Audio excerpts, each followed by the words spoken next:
Tu vois, sur la situation de plaquage, le fait que le La plaqueur retient ne se pas. colle pas au plaqué, eh bien, il se met en danger. Je travaille au laboratoire UREPS, qui est un laboratoire en sciences du sport. Donc cette recherche, elle est le résultat d'une passion et de rencontres entre différents chercheurs. Une première rencontre avec Christine Moroni du laboratoire Psytech autour de la question du rugby et des traumatologies et des commotions cérébrales. On a commencé à se questionner sur des outils qui pouvaient aider à mieux pratiquer le rugby dans des conditions sécuritaires les plus adaptées possibles. Et puis on s'est rendu compte que protéger un joueur, on va dire à partir d'un prototype, un casque ou d'autres appareillages n'était pas possible. Donc on s'est plutôt orienté sur la prévention des commotions cérébrales. Tu viens de faire une commotion.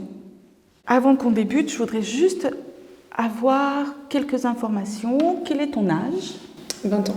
Une commotion cérébrale, c'est l'impact de notre cerveau sur la boîte crânienne. Ce cerveau, il est responsable d'un tas de choses dans nos comportements, notamment de la motricité, il est responsable de la sensibilité, mais il est aussi responsable de notre mémoire, de notre langage. On est sur le point de voir ce que nous, on propose comme démarche lorsqu'un joueur ou une joueuse a été victime d'une commotion cérébrale. Dans le cadre de la pratique du rugby, il y a un protocole qui est le protocole HIA, mais qui pour nous a certaines limites. Pour essayer de contrer ça, on a proposé, nous, sur tablette, des nouvelles tâches. Notre objectif n'est pas d'éviter les commotions cérébrales.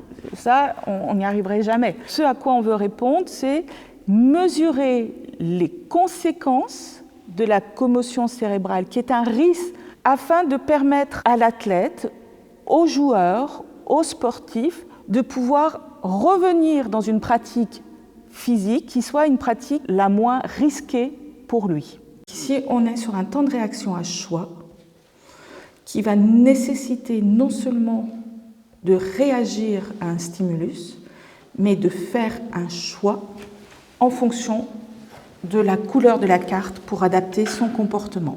Une fois qu'on aura réussi à mettre en synergie tous les facteurs qui peuvent influencer les conséquences, on pourra proposer des recommandations. Arriver à dire à un joueur « vous vous arrêtez » alors que le joueur a 22 ans, a 23 ans, est en début ou en milieu de carrière, c'est une décision qui est lourde de conséquences. Cette décision, il faut qu'on puisse la faire sur des arguments qui sont validés scientifiquement. Aujourd'hui, le rugbyman du XXIe siècle, qu'il soit le rugbyman amateur comme le rugbyman du plus haut niveau, c'est quelqu'un qui sait gérer, qui sait maîtriser ses émotions, mais qui aussi sait maîtriser ses ressources physiques. Et donc, ces recherches, elles doivent aussi accompagner l'évolution du rugby vers cette évolution de la pratique et des valeurs associées au rugby.